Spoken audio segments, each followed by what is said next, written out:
या वहाँ की केस जो पुरानी बिल्डिंग्स है उनकी केस स्टडी भी करोगे तो आपको ये सारे पॉइंट्स वहाँ देखने को मिलेंगे।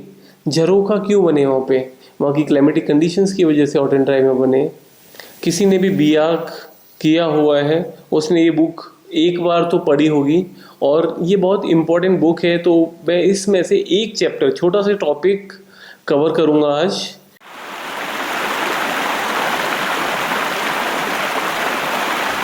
देखते हैं, ये है सेक्शन 5 का लाइट एंड लाइटिंग जो सेक्शन है बुक का, उसमें 3 पार्ट है, light principles, day lighting and prediction techniques. इसमें लाइट प्रिंसिपल्स किसी और वीडियो में कवर करेंगे, लेकिन अभी बहुत इम्पोर्टेंट जो मुझे लगता है डे लाइटिंग एक चैप्टर है जो कि बहुत ज़्यादा क्वेश्चंस उसमें से बन सकते हैं, तो मैं वहीं से स्टार्ट करूँगा। देखिए, जो भी फोकस्ड टॉपिक हैं उनको मैं अभी कवर कर रहा हूँ, धीरे धीरे मैं सारे और भी टॉपिक्स कवर करूँगा। तो इसमें देखेंगे डे लाइटिंग में sources of light, climate and light, the day light factor concept, design variables, design sky component, day lighting in tropics, in hot and dry climate, warm and humid climate, और ये जो है supplementary artificial lighting. ये कुछ छोटे छोटे topics हैं, हमने सब ने ये पढ़े होंगे। मुझे पता है कि आपने भी पढ़े होंगे, कहीं ना कहीं आपके बैक ऑफ द माइंड वो चल भी रहे होंगे, लेकिन इस वीडियो में मैं इस तरह से कवर करूँगा कि जैसे हम एक एग्ज़ाम की प्रिपरेशन करते हैं, क्योंकि बहुत सारे इससे भी अच्छे वीडियोस आपको या इससे अच्छे टीचर्स आपको मिल जाएंगे जिन्होंने इस टॉपिक को आपको कभी पढ़ाया हो, या पढ़ाने वाले मिल जाएंगे। लेकिन अभी देखते हैं कि कैसे इस टॉपिक के लिए सेल्फ स्टडी के थ्रू हम अपनी प्रिपरेशन कर सकते हैं। जनरली मैं जैसे प्रिपरेशन करता हूँ वैसे ही आपको बता रहा हूँ। तो यहाँ से हम पढ़ना स्टार्ट करेंगे। The sources of light, the ultimate source of light, the ultimate source of daylight is of course the sun is the ultimate source, but the light arriving at the earth from the sun may be partly diffused by the atmosphere, and the locally prevailing atmospheric conditions will determine how this light will reach a building। सन से आएगी light, उसके अलावा जो atmosphere है हमारा, वहाँ से किस तरह से ये लाइट डिफ्यूज़ होके आ रही है, और लोकली प्रिवेलिंग जो एटमॉस्फेरिक कंडीशन है उनसे आ रही है। तो इसको हम देखते हैं। तो if we consider a point inside a building, ये एक बिल्डिंग है आपकी जो ये बनाई हुई है, ये एक बिल्डिंग है। इस बिल्डिंग में हम यहाँ पर हमारी डेस्क है सपोज, तो इस डेस्क पर लाइट कैसे आ रही है, तो आप देखेंगे डिफ्यूज्ड और स्काईलाइट थ्रू अ विंडो, जो कि ये आपकी लाइट आई इस पॉइंट पर, डिफ्यूज्ड एंड स्काईलाइट, या तो डिफ्यूज या स्काईलाइट आ रही है। इसके अलावा क्या होगा, जो लाइट एनवायरनमेंट में कहीं आई, किसी दूसरी बिल्डिंग पर कहीं, अगर सपोज आपकी बिल्डिंग से पहले कोई बिल्डिंग है, यहाँ पर आप इस घर में रहते हैं, यहाँ पे यहाँ देख रहे हैं, तो इस बिल्डिंग से पढ़ के एक्सटर्नली भी आपकी जो सराउंडिंग्स होती है वहाँ से रिफ्लेक्ट होकर लाइट आती है। तो external reflected light by the ground और the other buildings through the same window, क्योंकि हम इस पॉइंट पर देख रहे हैं अभी लाइट। इसके अलावा internally reflected light from walls, ceilings, और जो इंटरनल हमारे रूम के अंदर के सरफेसेस हैं, जैसे कि ये लाइट आई कहीं से और हमारी वॉल पर आके गिरी और वहाँ से रिफ्लेक्ट होके आई, या फिर हमारे ये ग्राउंड पर आई, ग्राउंड से हमारी सीलिंग में गई और सीलिंग से फिर इस पॉइंट पर आई। तो मीन्स 3 तरह से आ सकती है, डायरेक्ट आ सकती है, डायरेक्ट और डिफ्यूज्ड, और इसके अलावा एक्सटर्नली रिफ्लेक्टेड और इंटरनली रिफ्लेक्टेड, इस तरह से आ सकती है। और फोर्थ आता है direct sunlight along a straight path from the sun, ये भी आ सकता है। तो ये 4 हमने देखा कि 4 तरह से लाइट आती है। तो यहाँ पे एक क्वेश्चन बन सकता है कभी कभी कि इन चारों में से, यही सिंपल बना दिया क्वेश्चन यहाँ से कि in a particular building on a desk how the light enters। तो यहाँ पर डिफ्यूज डे लाइट, एक्सटर्नली, ये सब 4 पॉइंट लगा दिए और इनमें से इनके कुछ कॉम्बिनेशंस बना दिए। स्काईलाइट, ERC, IR जो इसको बोला है एक्सटर्नली रिफ्लेक्टेड लाइट, और ये इनको कॉम्बिनेशन में बना दिया, और both of these none of these, इस तरह से क्वेश्चन बन सकते हैं। तो वहाँ पे आपको थोड़ा, मैं बात करता हूँ कॉन्सेप्ट्स क्लियर होने चाहिए। तो आपको बिल्कुल क्लियर होना चाहिए कि लाइट कहाँ कहाँ से आ सकती है। डायरेक्ट आ सकती है, डायरेक्ट आने के बाद में कहीं डिफ्यूज लाइट आ सकती है एटमॉस्फेयर से, रिफ्लेक्टेड इंटरनली और एक्सटर्नली, 4 तरह से लाइट आती है। तो आपको ये day light entering in a building यहाँ से क्लियर हो जाएगा। उसके बाद में climatic conditions will greatly influence both the total quantity of light and the relative magnitude of the above component. जो क्लाइमेटिक कंडीशंस जो है वो बहुत ज़्यादा अफेक्ट करती हैं। ये आगे चल के हम पढ़ेंगे कि कैसे हॉट एंड ड्राई क्लाइमेट में लाइट बिहेव करती है, नेचुरल लाइट बिहेव करती है। वही अगर हम कॉम्पोजिट क्लाइमेट में जाएंगे या फिर अदर ट्रॉपिकल क्लाइमेट्स हैं, वहाँ पर किस तरह से जाती है। जब हम बिल्डिंग के बारे में बात करते हैं या फिर बिल्डिंग में लाइटिंग के बारे में बात करते हैं, तो क्लाइमेट और लाइट दोनों का बहुत अच्छा रिलेशन है, उसको हमें समझना है। और ये अपनी बिल्डिंग, अपनी डेली लाइफ, हम बिल्डिंग्स डिज़ाइन करते हैं या फिर लाइटिंग डिज़ाइन करते हैं, वहाँ पे भी हमें ध्यान देना होता है। देखिए, in high latitude moderate climates where the sky is typically overcast, जो भी हमारे हाई लैटिट्यूड वाले जगह है वहाँ पे ओवरकास्ट कंडीशंस होती हैं। तो वहाँ पे लाइट जो है वहाँ पे ओवरकास्ट कंडीशन होती है और लाइट होती है। The whole of the sky hemisphere, the whole of the sky hemisphere act as a light source. Though direct sunlight may occur but cannot be relied on, the sky itself has a luminance sufficiently high to provide lighting in normal rooms. On the basis of many observations of the Commission Internationally Declares CIE, इसको आपको ध्यान रखने की ज़रूरत नहीं है, ऐसी चीज़ें आप इग्नोर कर सकते हैं। Has established a luminance distribution, उन्होंने बनाया है एक फॉर्मूला है जो कि हमें अभी इग्नोर करना है, क्योंकि हम बहुत ज़्यादा कैलकुलेशन में नहीं जाएंगे। हमें बहुत ज़रूरी चीज़ें, कॉन्सेप्ट्स को क्लियर करना है, बस कैलकुलेशन में बहुत ज़्यादा नहीं जाना है। तो हम इसको थोड़ा सा इग्नोर कर देंगे। मैं अपने लिए इग्नोर कर देता हूँ, आपको करना है तो आप भी कर सकते हैं। इसके बाद देखते हैं the hot and dry desert climates. The hot and dry desert climates are characterized by strong direct sunlight from cloudless skies। Hot and dry climate में स्काई कंडीशंस एकदम क्लियर होते हैं, तो वहाँ पर स्ट्रॉन्ग डे लाइट आएगी, direct sunlight आएगी। और ये हम देखते भी हैं कि जो लाइट है उसमें वो डिफ्यूज़ नहीं होती है, क्लियर हो रही होती है, क्लियर आती है तो ग्लेयर भी ज़्यादा आता है। तो हमने देखा है कि छोटे छोटे विंडोज़ हम बनाते हैं, तो ये सब भी हमें यहीं से कॉन्सेप्ट क्लियर होंगे कि हमें किस तरह की लाइटिंग कंडीशन है, किस तरह से उसके साथ प्ले करना है अपनी बिल्डिंग में। तो hot and dry desert climate are characterized by strong light direct sunlight from cloudless skies. Direct sunlight is usually excluded from buildings. ये एक पॉइंट, बहुत इंपॉर्टेंट पॉइंट है जो मैं हाईलाइट कर रहा हूँ। Direct sunlight is usually excluded from buildings for thermal reasons. The sky is typically of a deep blue color। ये आप समझिए आप, the sky is typically of deep blue color and its luminescence may be as low as 1700 candela पर metre square. Luminance intensity का unit है ये, luminance intensity का unit है candela. Not enough to ensure adequate daylighting. This clear sky usually has the highest luminance near the horizon and the lowest luminance at the right angle to the sun. The bare, dry sunlight ground and light colored walls of other buildings will reflect much light। जो externally reflected light होगी वो बहुत ज़्यादा होगी। This clear sky usually has the highest luminance near the horizon and lowest luminance at the right angle to the sun. The bare, dry sunlit ground and the light colored walls of the other buildings will reflect much light, which will be the main source of indoor daylighting। It may however also be the source of glare। glare भी बहुत ज़्यादा होती है क्योंकि बहुत ज़्यादा clear light होती है। When these strongly lit light surfaces are within the visual field, visual field जो होता है हमारा, उसमें होते हैं, light dust suspended in the air may create a haze and increases the apparent sky brightness up to 10,000 candela per meter square.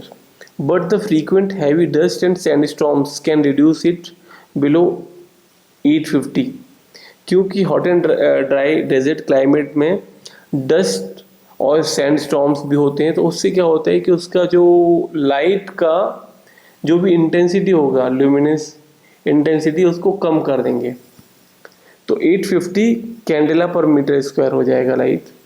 इसी तरह से अगर हम देखें, in warm humid climates the sky is typically overcast with a luminance often exceeding 7,000 candela per meter square. The proportion of the diffuse or skylight is predominant, and the very bright sky viewed from a moderately lit room can cause discomfort. Glare ज़्यादा होती है। इस point को मैंने इतना highlight क्यों किया, क्योंकि अगर इसी में से क्वेश्चन बनता है तो क्या होगा कि 3 कंडीशंस, यूपीएससी के क्वेश्चंस आपने देखे होंगे पुराने, तो उनमें क्या होता है कि डायरेक्ट क्वेश्चंस ना आके इसी तरह से कॉन्सेप्ट बेस्ड क्वेश्चन आते हैं। Point number 1, hot and dry desert climate are characterized by the strong direct sunlight from the cloudless skies. Point number 1 इन्होंने कर लिया। पॉइंट नंबर 2 लिया, in warm and humid climate the sky is typically overcast with luminance over often exceeding 7,000। ये आपका point number 2 आ गया। इसके बाद आएगा बोथ करेक्ट। 4th नंबर आएगा नन ऑफ दीज। तो यहां पर आएगा, इस तरह से क्वेश्चन पूछा जाएगा, in the view of day lighting select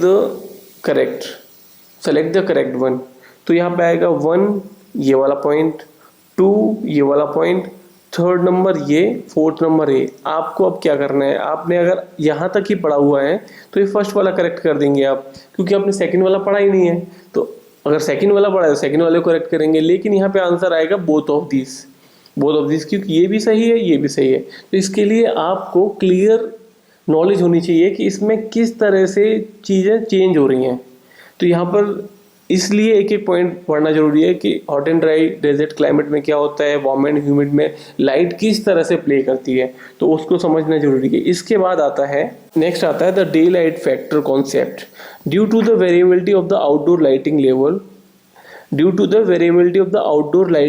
it is difficult and perhaps meaningless to calculate interior lighting in photometric illumination terms. However, in a given building at a certain point, the ratio of the illumination to the simultaneous outdoor illumination can be taken as the ratio of the simultaneous illumination in indoor and outdoor, indoor of the building, outdoor of the building, दोनों का ratio EI illumination level inside the building, illumination outside level, percent into 100 is called day light factor. एक तरह से day light factor की definition भी कभी कभी आ सकती है, वो भी आपको यहाँ से निकल जाएगा। तो आप इसको थोड़ा ध्यान रखिएगा, illumination level inside the building और आउटसाइड मीन्स एनवायरनमेंट में जो भी इल्यूमिनेशन लेवल है, उन दोनों का जो रेशियो है उसको डे लाइट फैक्टर बोलते हैं। तो यहाँ पे डे लाइट फैक्टर के बारे में ये क्वेश्चंस आते रहते हैं, इसलिए मैं इनको इम्पोर्टेंट बता रहा हूँ और ये टॉपिक मैंने कवर किया है। तो डे लाइट फैक्टर यहाँ देखेंगे, तो इसमें EI क्या होता है, illumination indoors at the point taken, where EO is illumination outdoors from the unobstructed sky hemisphere. ये अब यहाँ पर दूसरा आता है डे लाइट फैक्टर का एक और कॉन्सेप्ट यहाँ पे आया है, the day light factor concept is valid, the ratio remains constant only under overcast sky conditions when there is no direct light. Thus, according to 5.2.1 above, 3 components will contribute to the daylight factor. Daylight factor में अगर हम यहाँ देखें, daylight factor में कौन कौन से जो कंपोनेंट्स हैं वो काम कर रहे हैं। एक डायरेक्ट जो स्काई कंपोनेंट है, जो डायरेक्ट हमारी लाइट आ रही है, तो sky component plus externally reflected light जो भी कंपोनेंट है ERC plus internally reflected IRC। तो जो हमने स्टार्टिंग में पढ़ा था यहाँ पे इस जगह पर, यहाँ पर day light entering in the building, वहाँ पर था डायरेक्ट सनलाइट, 4 पॉइंट थे, डायरेक्ट सनलाइट, डिफ्यूज सनलाइट, जो जो हमारा एटमॉस्फेयर है वहाँ से आ रही है डिफ्यूज होके, फिर एक्सटर्नल रिफ्लेक्टेड, इंटरनल रिफ्लेक्टेड। तो यहाँ पर उसी को तीनों को जोड़ के जो एक पूरा कंपोनेंट बना, डे लाइट फैक्टर बोलते हैं उसको, D F equal to S C sky component plus external reflected E R C plus I R C. ये बहुत इंपॉर्टेंट कॉन्सेप्ट है, दोनों को आप पढ़ लीजिएगा, क्योंकि इनमें से कुछ भी क्वेश्चन ऊपर नीचे आते ही रहते हैं और ये बेसिक है, लाइटिंग का बेसिक है, तो आप इसको पढ़िएगा। इसके बाद डिज़ाइन वेरिएबल्स में इसके थोड़े से कभी कभी कैलकुलेशन इसमें नहीं आते हैं, लेकिन अगर आ भी जाएँ तो आपको पता है तीनों में। तो the magnitude of the each of this component depend on the following design variables. Sky component, the area of the sky visible from the point, ये उन्होंने उनको डिफाइन किया हुआ था, area of the sky visible from the point.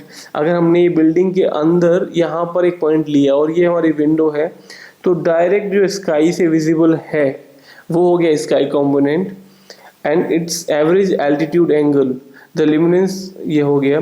Therefore window size in the position in relation to the point, thickness of the window frame, members, quality of glass, and ये सब उसमें count होंगे, कहीं ना कहीं उसमें कंट्रीब्यूट करते हैं। यहाँ पे आता है E R C, the area of external surface visible from the point considered, कितना एरिया बाहर का यहाँ पर आ रहा है, विजिबल है, कितना आ रहा है उसको देखेंगे। Size of the room and ratio of the wall, IRC में सरफेस, ये सारे पॉइंट्स हैं जो कि डिजाइन वेरिएबल्स में कंट्रीब्यूट करते हैं। डे लाइट फैक्टर को यहाँ पर हम, ये एक फॉर्मूला हमने याद कर लिया, एक ई आई अपॉन ई ओ इंटू 100, जो आपका परसेंटेज वाला फॉर्मूला है, इनको हमने ध्यान रख लिया। इनमें स्काई कंपोनेंट कौन कौन से फैक्टर्स होते हैं, इनको sky component, day light factor में क्या क्या कंपोनेंट्स होते हैं, इनको पढ़ लीजिएगा। इनमें प्लस माइनस करके बहुत सारे क्वेश्चंस बन सकते हैं। एक मैंने एग्जांपल आपको इनिशियली बताया कि यूपीएससी में इस तरह के क्वेश्चन आते हैं, इनको कर लीजिएगा। प्लस डे लाइट फैक्टर के क्या क्या पॉइंट्स हैं, स्काई इनमें से प्लस माइनस 2 3 2 ऐसे करके कर देगा डे लाइट फैक्टर कॉन्सेप्ट, ये करके। और फिर sky component S C plus E R C, S C plus I R C, S C plus I R C, E R C तीनों कर दिया, और नन ऑफ दिस कर दिया, या ऑल ऑफ द ऐसे कर दिया। तो उनमें क्वेश्चंस को बहुत आपको पहले पॉइंट से एंड तक तीनों ही पढ़ने होते हैं, उनमें से देखना होता है बेस्ट सुटेबल कौन सा है। हो सकता है कि पहला भी आप करें तो भी सही हो। इसके बाद द डिजाइन स्काई कॉन्सेप्ट, जो हमने डी एफ इक्वल टू ई आई और ई ओ इंटू 100 जो इनिशियली देखा था, उसी के लिए है। यहाँ पे अगर हमें डे लाइट फैक्टर पता है और इनमें से एक्सटर्नल कोई पता है, तो हम इंडोर लाइट कैलकुलेट कर सकते हैं। कैलकुलेशन करना बहुत ज़रूरी नहीं है कि आएगा ही, लेकिन अगर आता भी है तो बहुत सिंपल है। इनमें से 2 दिए हुए हैं, एक को आप निकाल सकते हो।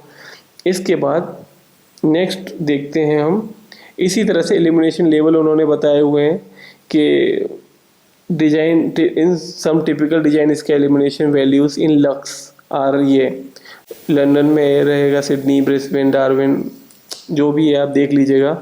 इतना ज़्यादा जानना जरूरी भी नहीं है, कुछ पार्ट हमें छोड़ भी देना चाहिए। तो day lighting in the tropics, ये इंपॉर्टेंट टॉपिक है यहाँ पे, कि किस तरह से 3 जगहों पर हमने ये देखा है।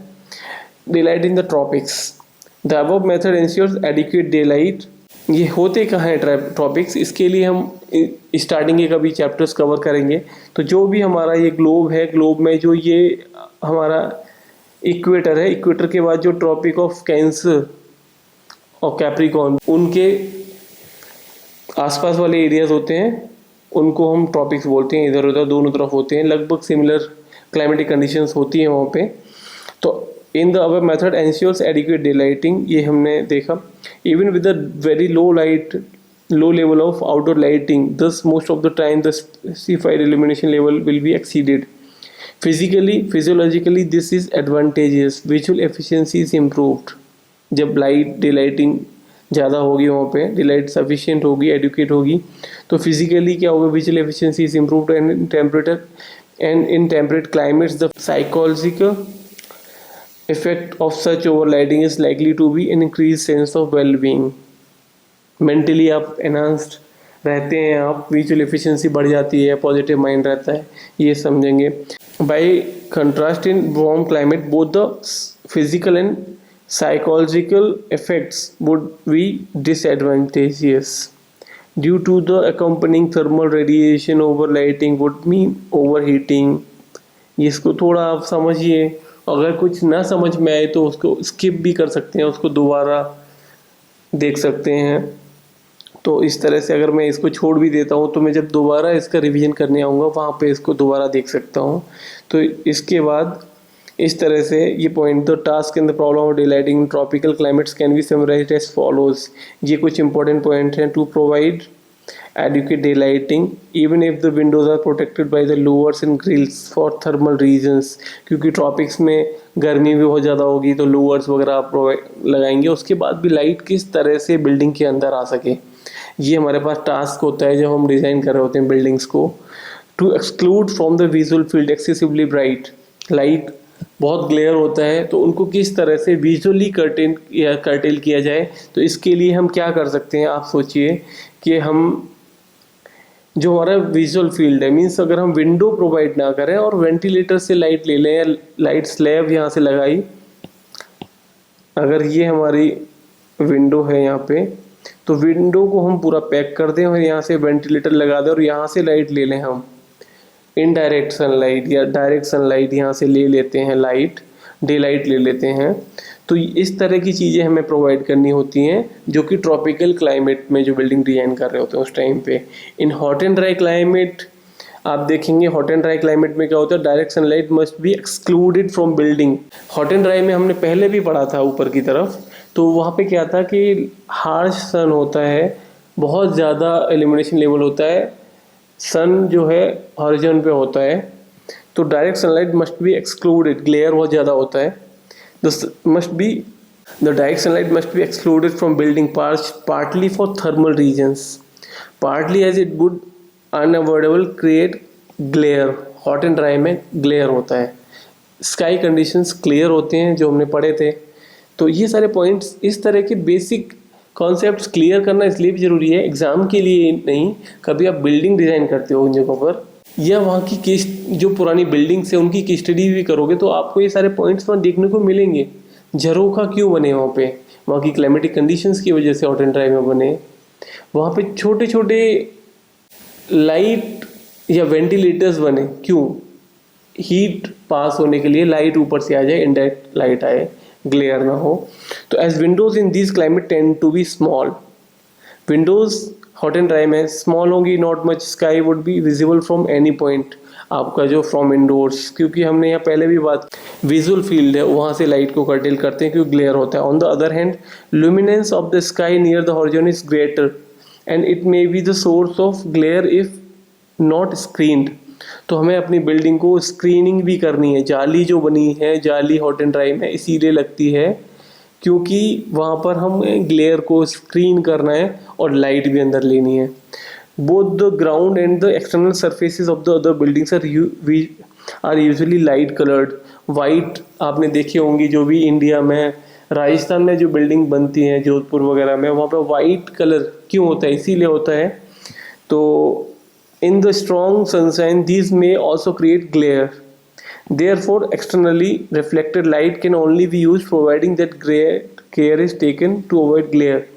तो जो हमारा डे लाइट में जो ERC वाला कंपोनेंट है उसको हमें कितना लेना है वो भी हमें डिसाइड करना है और कितना अवॉइड करना है, क्योंकि ग्लेयर होगी, बहुत ज़्यादा लाइट होगी और हीट तो आएगी ही. तो हमें किस तरह से उस कंपोनेंट को हमें अपनी बिल्डिंग में लेना है वो भी यहाँ पे ध्यान देना है. तो देखिए आप, ग्लेयर किस तरह से आती है, ये इन्होंने एक स्केच बनाया हुआ है एक बिल्डिंग में कि डायरेक्ट और रिफ्लेक्टेड दोनों तरह से ग्लेयर आएगी क्योंकि स्काई कंडीशंस क्लियर है. Internally reflected light would be the most convenient form of day lighting in hot and dry climate. Internally reflected light would be the most convenient form of day lighting. यहाँ पर ये दो question जो मैंने बताए हैं, both of the above, none of the above, select the correct point in terms in case of hot and dry climate. फिर इसमें लिख दिया कि internally reflected light would be the most convenient form of day lighting. और ऊपर वाला कोई point इन्होंने यहाँ से लिख दिया, directional light must be excluded from the building partly for thermal reasons, partly it would be unavoidable. इनमें से कोई पॉइंट ले लिया तो इन दोनों में से आपको सब चीज़ें, क्योंकि आपको पॉइंट पढ़ के समझ में आ जाना चाहिए, ऐसी पढ़ाई करनी है, ऐसी पढ़ाई करनी है कि ये point internally reflected light would B, इसका कॉन्सेप्ट समझ में आए कि ये क्यों लिखा गया है। तो one suitable arrangement is high level window, जो मैंने बात बोला था कि आई लेवल से ऊपर स्लैब्स वगैरह या वेंटिलेटर जो होते हैं, लाइट स्लैब्स, वहाँ से लाइट ले लो आप, सीलिंग पर रिफ्लेक्ट हो जाए लाइट और इनडायरेक्ट लाइट आए। ये मैंने पॉइंट इनिशियली बोला था। One suitable arrangement is high level Windows with सिल अबव आई लेवल, क्योंकि हमें डायरेक्ट जो हमारा विजुअल फील्ड है वहाँ से लाइट को नहीं लेना है, वहाँ पर ग्लेयर ज़्यादा होगा। Which would admit reflected light to the ceiling if the ceiling is white, this method would ensure adequate and well diffused interior lighting through a comparatively small window. जो हम इस तरह के अरेंजमेंट देते हैं, या फिर अगर हम अपने रूम में कॉर्नर जो स्लिट्स लेते हैं तो वहाँ से भी जो लाइट आती है वो वॉल पे फ्लश होते हुए आती है और डिफ्यूज़ हो जाती है। तो इस तरह के अरेंजमेंट्स हमें करने होते हैं। If shading devices are used, sunlit reflective surfaces of these devices can themselves become source of glare. तो इसके लिए हमें क्या करना चाहिए, शुड बी नॉन रिफ्लेक्टिव होना चाहिए position, so that they are not directly visible, या फिर स्क्रीनिंग कर दो उनकी। Low level windows are acceptable if they are open into the shaded and planted courtyard. When the sunlit view through a window is unavoidable, the strong luminance contrast between the view and the window surrounding can reduced by, कैसे करना है, painting the adjacent wall a light color, painting the inside of the window frames white. As the wall tend to be thick in this climate, the deep reveal should be splayed, जो भी उनको splayed कर दो and to provide contrast grading. The other opening may be placed in opposite and flanking walls to throw some light onto the wall surrounding the window. One solution for the avoidance of the excessively bright view is the use of vertical strip window at the corner of the room, जो मैंने बात की थी, इस तरह से कर दीजिए। This would throw light onto the wall surface, और उसके बाद as a wash, thus providing a larger apparent source of lesser luminance. इसी तरह से वार्म एंड ह्यूमिड क्लाइमेट में किस तरह से लाइट आती है, या लाइट डे लाइटिंग किस तरह से बिहेव करती है, वो हम देखेंगे। The buildings in these climate are typically of light weight construction with large openings to ensure the cross ventilation and air movement. क्योंकि hot and warm and humid climate का आपने देख ही लिया है, पहले पढ़ा होगा कि ह्यूमिडिटी बहुत ज़्यादा होती है, एयर मूवमेंट बहुत कम होता है, लेकिन हमें एयर फ्लो करना है जिससे कि ह्यूमिडिटी थोड़ी कम हो जाए और टेम्परेचर कम रहे। लाइट लार्ज ओपनिंग्स होती हैं कि एयर का मूवमेंट रहे, usually with the wide overhanging eaves and other shading devices. Direct sunlight is excluded for thermal reasons. The sky is bright, could provide sufficient light, but its high luminance would also cause glare। यहाँ पे for this reason high luminance would also cause glare। ये point थोड़ा सा आप देखिएगा, same point hot and dry में भी बोला था, यहाँ भी बोला था। बहुत बार क्या है कि हम हॉट एंड ड्राई से जब इधर आते हैं तो यहाँ पर हम कंफ्यूज हो जाते हैं। अगर ये दोनों पॉइंट किसी क्वेश्चन में आ गए तो हम कहीं ना कहीं गलत कर जाएंगे। तो इसको देखिए कि high luminance would also cause glare, the sky is bright, यहाँ पर भी could provide sufficient light, but its high luminance could also cause glare. दोनों में ही ग्लेयर का प्रॉब्लम रहेगा, हॉट एंड ड्राई में भी, वार्म एंड ह्यूमिड में भी। For this reason view of the sky should be screened by shading devices और प्लांट्स। यहाँ पर भी स्क्रीनिंग करनी पड़ेगी, हॉट एंड ड्राई में भी करनी पड़ेगी। As however the sky luminance is much less near the horizon than at a higher altitude. A view of the sky up to degree from the horizon में B permissible. अगर हमारी ये building है, ये हॉरिजॉन से लगभग 15 degree तक का व्यू हमें परमिसिबल है, उसके ऊपर जाएंगे तो बहुत ज़्यादा क्लियर आएगा। The foregoing establishes rather specific requirement for the design of the shading devices. The criteria for more stringent than just exclusion of sunlight can be summarized as follows. कैसे? अब क्या करना है आपको? Permit view of the sky and ground near the horizon only within about 15 degree. ये एक design light के, day light के रेस्पेक्ट में बिल्डिंग को किस तरह से डिजाइन किया जाए, उसके 3 पॉइंट हैं। इन 3 पॉइंट को पढ़ लीजिएगा, समझ लीजिएगा। पढ़ना तो अलग बात है, क्योंकि इसमें से भी क्वेश्चन बन सकते हैं। The permit view of the sky and ground near the horizon only within 15 degree तक। Exclude view of bright ground and sunlit blade and lower surfaces. Daylight is to be reflected from ground and blades up to the ceiling, which itself should be of light colour. ये 3 point हैं, इनको कर लेंगे। इसके बाद next point आता है इसमें सप्लीमेंट्री आर्टिफिशियल लाइटिंग। इसमें क्या होता है कि आपके पास डे लाइटिंग अगर बिल्डिंग में नहीं है तो सप्लीमेंट्री लाइटिंग भी प्रोवाइड की जा सकती है। सपोज आपकी रिक्वायरमेंट 100% है, 100 लक्स है किसी जगह पे, और वहाँ पे अवेलेबल लाइट हमारा सोर्स दूर है या फिर हम लोग अंदर की तरफ है, और आपके पास डे लाइट जो अवेलेबल है वो है 80 लक्स। किसी पॉइंट पर हमें रिक्वायर्ड है 100, तो वहाँ पे 20 का जो गैप है वो हमें सप्लीमेंट्री आर्टिफिशियल लाइटिंग करनी पड़ेगी। जैसे कि हम कोई भी ट्यूबलाइट लगाएंगे या बल्ब लगाएंगे, तो यहीं पर जो स्कीम है वो हमें थोड़ी समझनी होगी। ये आपने हो सकता है कि पहले ना पढ़ी हो, लेकिन मुझे लगता है कि लगभग सब लोग इसको समझते तो हैं। अब उसका नाम भी यहाँ देख लेते हैं।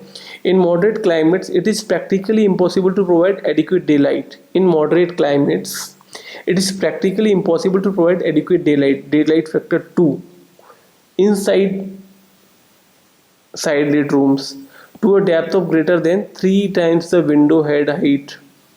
3 times the window head से 3 times इस पॉइंट तक पूरा जो, उसके बाद या वहाँ तक 2% जो डे लाइट फैक्टर है वो प्रोवाइड करना पॉसिबल नहीं होता है। तो यहाँ से एक पॉइंट तो ये मिला कि डे लाइट फैक्टर 2% होना चाहिए मिनिमम, और उसको पॉसिबल नहीं है तो on the working above the working plane in an average office or a classroom this would correspond to the depth of 6 metre. जो हमारा ये 2 मीटर की विंडो है तो लगभग हमारा 3 टाइम्स 6 मीटर के बाद में लाइट नहीं मिल पाती है। तो वहाँ पर एक पॉइंट हमें 2% ये मिल गया, एक ये डेप्थ ऑफ 6 मीटर मैक्स, एक थंब रूल मिल गया हमको। उसके बाद for rooms deeper than this a system has been developed known as PSALI। PSALI ये होता है permanent supplementary artificial lighting of the interiors.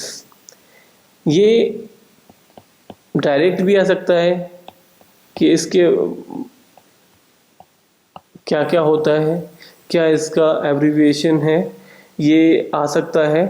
और परमानेंट सप्लीमेंट्री आर्टिफिशियल, ये नाम ही आपको देखने में समझ में आ जाएगा। परमानेंट सप्लीमेंट्री आर्टिफिशियल लाइटिंग, जब डे लाइटिंग सफिशिएंट नहीं है वहाँ पे परमानेंटली हमें उसको सॉल्यूशन करना पड़ेगा, तो permanently supplementary artificial lighting of the interiors ये करेंगे। With this as the name implies the interior part of the room, interior parts of the rooms are lit permanently by electric lights. उन areas में light लगाएंगे और बाकी में हम छोड़ देंगे, क्योंकि जहाँ तक लाइट सफिशिएंट आ रही है वहाँ तक हमारा डे लाइटिंग से काम चलेगा। उसके बाद परमानेंट सप्लीमेंट्री आर्टिफिशियल लाइटिंग करेंगे। इसके साथ में दूसरा एक और स्कीम आती है। From this it was only one step to use the PAL permanent artificial lighting.